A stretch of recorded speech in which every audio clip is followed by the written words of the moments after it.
West Ham secured wins on Saturday. 10-man Fulham provided a shock as they fought back to end Arsenal's perfect start. And all three away teams won on Sunday, but that only tells you half the story. Matty Cash scored twice as Aston Villa won at Burnley, while Man City left it late to beat Sheffield United. But if late drama's your thing, though, Liverpool's late show at St James's Park will take some beating, and we've got plenty more on that to come. The champions are the only side now with a perfect record after 3 games, while West Ham, Spurs, Liverpool and Arsenal all remain unbeaten. It is still early days at the bottom, but the 3 promoted sides are yet to get points on the board, despite Sheffield United's best efforts against Man City, with Everton still waiting for their first point and first goal of the campaign. Delighted to say that alongside me, I've got Owen Hargreaves in the studio to help me with all the analysis. And of course, Leroy Rossinia's here to hear from you. Leroy, good to see you. Good to see you too, Matt. Look, what a game at St James's Park. Newcastle fans, it looked like you had 10 men in that second half. And Liverpool fans, why don't you play with 10 men every week? You were scintillated. Get in touch using the hashtag PLFans. Thanks, Leroy. Yeah, Leroy said it there. What a game at St James's Park. It really was, wasn't it? Because for long periods, it felt as though Newcastle would probably win the game. Yeah, it felt like, in a way, it felt like even before the game, Newcastle were favourites after the brilliant season that they had. But, never put a champion down. Liverpool found a way in very unlikely circumstances to come back, and the unsung hero was Darwin Nunez. And who would have thought that before the game? No, absolutely. Let's have a look at the 2 teams that Eddie Howe and Jurgen Klopp selected. Start with Newcastle, 4-3-3. They've actually picked now the same team for 3 games running. There's only them and Crystal Palace done that so far this season. Pope in goal, familiar back 4. Tonyali's been magnificent, hasn't he, in the middle of the pitch, alongside Bruno Guimaraes and Joe Linton. Anthony Gordon preferred on that left-hand side to Harvey Barnes. Isak preferred to Callum Wilson, Almiron on the right. Wilson and Harvey Barnes, of course, were on the bench for Newcastle. As for Liverpool, Alisson in goal. Had to make a change in the back line, didn't they? Because Konate was injured. So Joel Matip came in his place in the back 4. It was much changed at midfield as well. Lots of new faces in there. McAllister and Szoboszlai, and Endo making his first start as well, right in the middle of that midfield 3. Gakpo moved further forward. Jota was on the bench. Diaz on the left and Salah on the right. Any surprises to you, Owen, when you saw those 2 teams? Not necessarily, no. I think that speaking with some of the Newcastle coaches, remember on the pre-season tour, they said they want to sign specifically bigger players, so that even in the tunnel when they walked out, there was quite a physical presence. And if you look at that kind of group of players with Botman and Shah and Byrne and Jolinton, Isak, there's a big actually physical presence. I think you noticed that when you watch Man City, and they're the champions. Yeah. And they're a big team. When you see them coming out the tunnel alongside the opposition, that you always feel as though they're a big side. Yeah, and the thing is with that Newcastle team, it's quite a young team, quite dynamic. You think about it at the top of the pitch with Isak and Gordon and Almiron, obviously Tonali and Guimaraes, Jolinton. I think it's a really good blend. They got size, they got speed, they got skill, and obviously at St James's Park, it's one of the best places for a game of football. So this game almost had everything. Let's talk about Anthony Gordon. He started on fire, hasn't he, on that left-hand side, and a player that you rate highly. Yeah, and I think there were a lot of question marks about, him, and with the big transfer fee coming over from Everton. We spoke to him on that pre-season tour, and he said the price tag weighed quite heavy on him. But actually, he started this season in brilliant form. And I think 1v1, he's a fabulous player, confident player, plays out left-hand side. And he's just I think he's hard to play against. Well, certainly Trent Alexander-Arnold found it hard, didn't he? If we play some of the clips, and actually, I think it's fair to say that Newcastle really started brightly anyway. Not just Anthony Gordon. I thought in midfield they were pressing hard. Tonyali in particular, I thought was driving things in the middle of the pitch. Trent Alexander-Arnold perhaps a little bit fortunate not to have been sent off. This is early on in the game, making a challenge on Anthony Gordon. What do you think? I mean, let's take it back. He'd been booked already, hadn't he, Trent Alexander-Arnold? I'm going to play this slowly. Is there enough of a contact? Is there enough of a shove from Trent Alexander-Arnold to send him off? Well, any other time, that's a yellow card. Yeah. Any other time. And obviously, I think there was, at that moment of the game, the referee had created that dynamic a little bit. Yeah. There were a lot of niggly fouls, and I think he just lost a little bit of control of it. That could have easily been a red card. Yeah. But I think the referee obviously didn't want to decide the game and kind of walked away from giving a yellow red. Maybe it's the frustration of that first yellow, and he perhaps felt he should have had a foul himself before giving it. But did he need to make the challenge? When you look at cover, you've got cover here. He doesn't need to go make that challenge. Matt, we've been there. You know what it's like. When your head's gone players getting the better. Yeah, obviously. And I think he just lost it for a couple of minutes, as did a couple other Liverpool players at the start of that game. Anyway, Trent Alexander-Arnold gets away with it, but you can see the Geordies are up for it.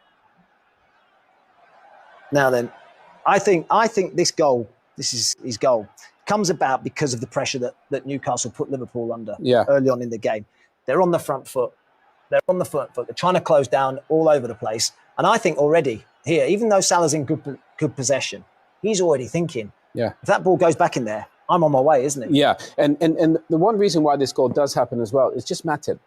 He's probably just a fraction too high, in terms of maybe he should probably be 5 yards deeper, almost in line with Van Dijk. If he's there, then even if it goes through with Trent Alexander-Arnold, nothing really happens. But because of that fractional little position, he's a little bit too high. Do you think, because he's actually played the pass and almost followed it. So if I just take it back, he's the one where, as this ball comes into Joel Matip, he's the one that actually plays the ball. And it's a brilliant ball, by the way. And it is a good ball. Yeah. But he plays the ball and then continues his run. But you see Van Dijk, he's pointing, he's saying, well, come back. Drop back in. And Van Dijk's got probably that perfect position. One thing I would say is, as a player, you hope for the best, but you plan for the worst. Yeah. So in that sense, he's got to plan for the fact if Trent loses that ball, and that goes underneath his foot like it does, you got to be there. And the thing is, I love about Gordon, he's so positive, he's so direct, and that's a brilliant finish and do his confidence a world of good. And the way he took it back onto his right foot as well. Now, he's a little bit nervous here, isn't he? Trent Alexander-Arnold about getting too tight to Anthony Gordon. And this actually leads to the red card for Virgil van Dijk. He comes inside, ball down the side, and again, a foul from Van Dijk on Isak. Now then, what was your opinion on this? Because this divided opinions. I thought it was a red card, personally. I think it is an obvious goal-scoring opportunity. The way that ball's going through, if Van Dijk wins the ball, fine. I think Van Dijk makes a bad decision. Yeah, he does, and it was a very un-Van Dijk decision. Yeah. Normally, he would just let him get a touch because he's not really in a bad position. Yeah. I think he thinks I can get the ball kind of on the other side or through him. That's how good Virgil sees it, even though he can't really see the ball. I think he thinks he can kind of get it as it gets in there, almost on the other side. But it was a was it red? I don't think it was actually. I think he's, I thought it was harsh. But again, I thought the referee at that point of the game had lost a little bit of the control of the game, and it was kind of all over. Look at Virgil. He showed what he thought of it straight away. Yeah, and this is the second half. I'm just going to stop it again. Again, you see Trent Alexander-Arnold, he's nervous now, isn't he? We know how quick. We've seen how quick Anthony Gordon is. I think he has to be tighter. I think straight away, as soon as that ball's played into Anthony Gordon, he can afford to be a little bit closer.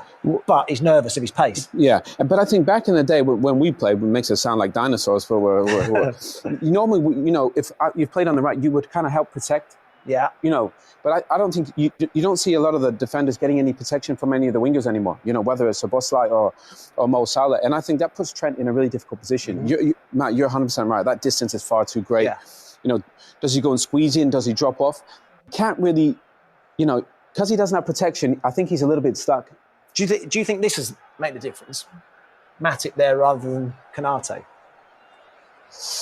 Yeah, potentially. Obviously, we know Konate is a brilliant athlete as well. But I think I love Trent. But I think Trent, when he gets in those positions, he does worry a little bit. Yeah. And because he's not the quickest, I think he's afraid to get tight. I think you're right. Yeah. We would say get tight. I think he's worried about getting tight if he gets because he's not the most explosive, and obviously Anthony Gordon is very quick. Anyway, he's back footing. He's on the back foot. And Anthony Gordon beats him for pace, gets his cross in. Gomez able to clear. Yeah, that's the thing with these super talented wingers. They put so much pressure on you. Same again on that left-hand side. Still not tight. See, that ball's not exactly been switched quickly. No. Now that's a deliberate switch of play, but it's gone slowly across. I still think he can afford to be tighter. Yeah, Matt, I think you're right. You can go tighter, but the problem is if he goes tighter there, all this space in behind here open. So I think and again it goes back a little bit to like Mo Salah used to be there, but obviously now a bit like we did at United with Ronaldo, we let him cheat, we let him stay up the pitch, and we do the defending. But I think Szoboszlai, in a way, he's got to make his mind up. Are you there? Are you there? Yeah. And I think Trent in that space, that's the only space Trent struggles. is when he's got to defend on his own.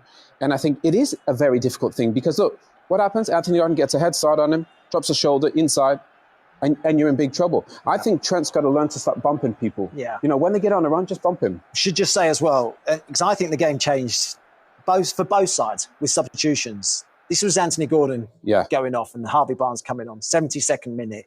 He'd been brilliant. Yeah. He'd been absolutely brilliant. Tonali was the same in midfield as well. And he took them both off on 72 minutes.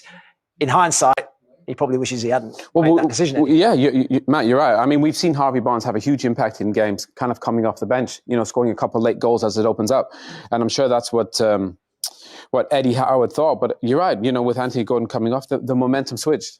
Let's have a look at some of his stats then, from comparing actually last season to this season. This is his Newcastle Premier League career. 16 appearances last year, but he only had 4 starts. Already, you can see the confidence of playing games regularly. 3 starts. He got a goal in those 4 starts, 16 appearances last season in more than double the minutes. Already, though, this season, you can see the shots are up. He's got an assist, chances created. I mean, this is a boy that's full of confidence. How good can Anthony Gordon be, do you think? Yeah, last season, I think everybody would have thought he didn't play to the money that they spent. I think this kid's going to be a superstar. You know, watching him up close on the preseason tour, his positive energy, the way he ran at people. I know it's a super small body of work there, but I just like what he brings. He can come inside, he can go outside. He's got goals, he's got assists, and he's off to a good start. And we know with wide players, a lot of it is confidence. Right now, Anthony Gordon's confidence is up. So we've talked about Newcastle subs. What about Liverpool subs? How did Jurgen Klopp change it? Well, to be fair, you know, obviously Jota and Harvey Elliott coming on, and at that moment, at St. James Park, that's not really going to blow it away. Obviously, with obviously young Harvey Elliott not playing in that wide area. Positive. I think what Liverpool did really well was they stayed in the game. Yeah. They stayed at 1, didn't they? I mean, Newcastle didn't do a brilliant job when Liverpool went down to 10, but Liverpool did a great job at staying in the game and then knew that in the last 15, 20 minutes, they could be more positive and perhaps open up a little bit. And we look at the subs. So, Harvey Elliott coming on, who I really like. He's not the quickest. I don't think he's someone that's going to go past people like we see Anthony Gordon. He's a brilliant technician, though. Absolutely. If we stop it, this is Liverpool now being a bit more open, a bit more expansive, trying to get themselves back into the game, being brave. You've got 3 in forward areas, up against 3v3. And the best way, I suppose, of breaking a press when you are a man light as well is by going quite direct. Yeah. And we've seen that from Newcastle. Obviously, everybody locked on. You know, everybody thinking, trying to play out.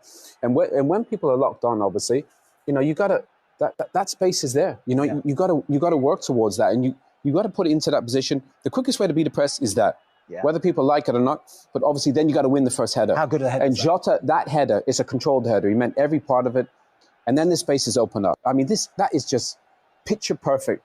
Counter-attacking football. And Klopp, everybody, Robertson, Klopp, everybody's clapping because it was a brilliant move. Yeah. A little bit different. Salah up top on his own now. You said you allow the best players, if you want, the ones who are the difference makers, to maybe not do that defensive side of the game as much.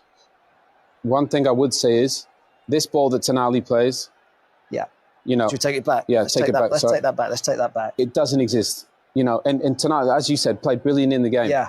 You can't play this ball. Play it slowly. I'll play it slowly. Because actually, this is something that happened in the second half. I thought Newcastle gave the ball away cheaply. Yeah. And also, one thing, you know, is that, you know, that's Trippier.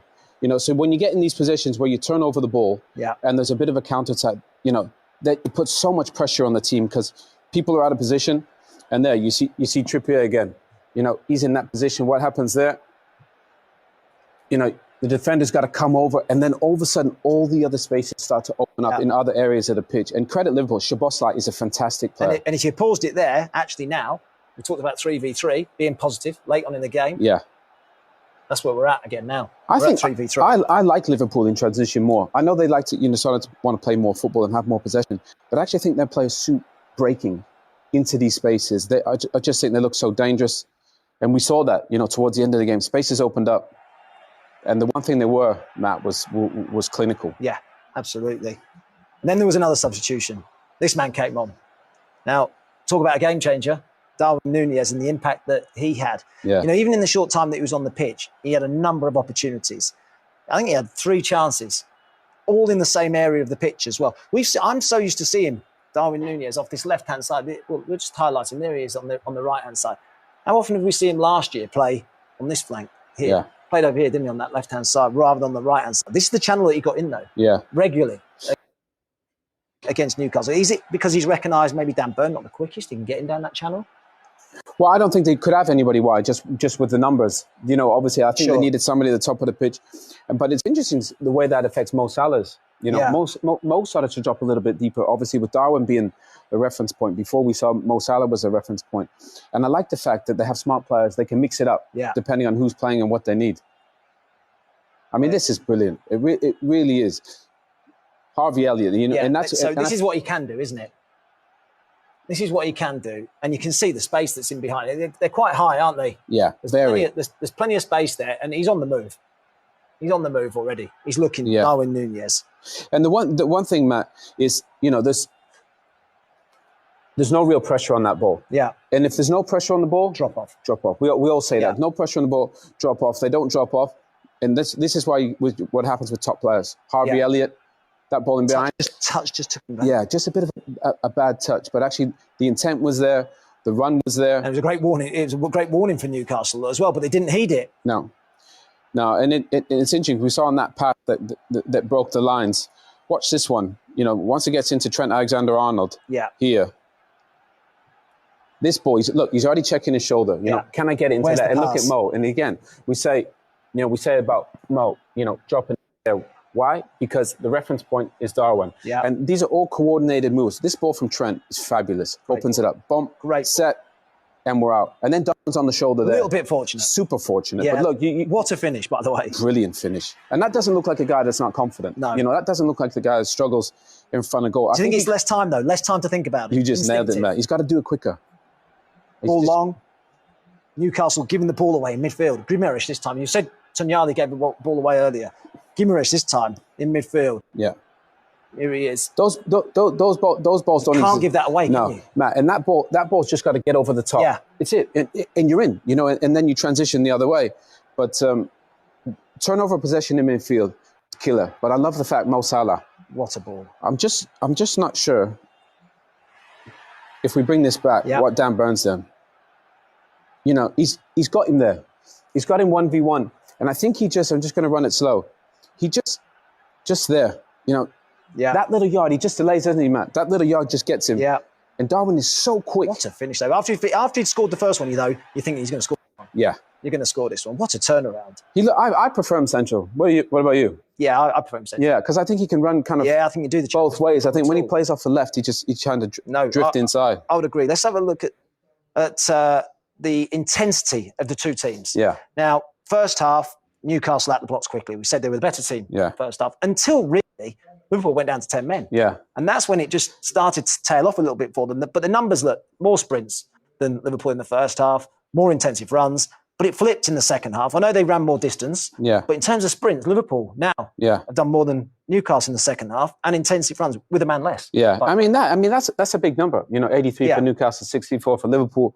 And then it flips in the second half. And again, football at this level is so intense. And obviously, when you can run a little bit more, and you know, you do gain an advantage in the game for sure. Yeah. Liverpool down to 10 men have got a good record. Last 7 Premier League results with a player sent off. And it's frightening, really. 7 games, though. 5 wins and 2 draws in those 7 games. I actually think that not enough teams work on being with a man less. Yeah. Because I think this year we might well see a lot of red cards this season. Yeah. They're changing the rules and the way things are at the moment. Already in the early season, there's a lot of yellow cards, few red cards, and the percentage is going up a little bit. That I don't think enough teams work. Really, I think that if you're a Liverpool fan, that would give you a lot of confidence. Yeah, you know that you can be aggressive in games and not really worry. And again, you lose a player. What happens? You play a little bit deeper. You play on the counter. That suits Mo. That suits Shota. That suits Gakpo. You know, that suits Nunez. And again, Trent and Robertson, they can hit those passes into the space. So obviously, Leroy mentioned it before. That's an amazing little graphic. Yeah, certainly. Talking of Leroy, let's head over to Leroy and talking of substitutions. Something you noticed actually in the game. in terms of substitutes. Yeah, absolutely. I mean, brilliant what you said about the substitutes there. But this game's all about fine margins. And you know what? In the second half, Barnes and Wilson came on. And it's something that Newcastle do, under Eddie Howe. He wants to inject some more energy. Now, this was a couple of weeks ago at St James's Park. Both the same players, both came on. And this is what happened. They combined in around the edge of the box. The nice little slip ball through into the space it behind. And just lay it down. Harvey Barnes just puts it on a plate for Callum Wilson. No hesitation whatsoever. Yeah. The same two players come on and we're saying, look, the effect of substitutes on the game, and they get more or less in exactly the same position. I'll slow it down here. Harvey Barnes gets in that position. I'm just going to stop it here because he's edge of the box. Last time at St James's Park, he puts it across. This should have come sooner, though, Leroy. Absolutely. But he doesn't. It's delayed. I think Joe Gomez does brilliantly, by the way. Yeah. He's quick and it gets in his eye line. But fine margins. Should he use his left foot? He could have done, but I thought that was a turn. You can guarantee they would have argued about that in the dressing room after the game. Yeah. Well, they would, because it was literally a minute later that Liverpool equalised. Yeah. So they will be arguing over that, won't they? You're right, Lewis.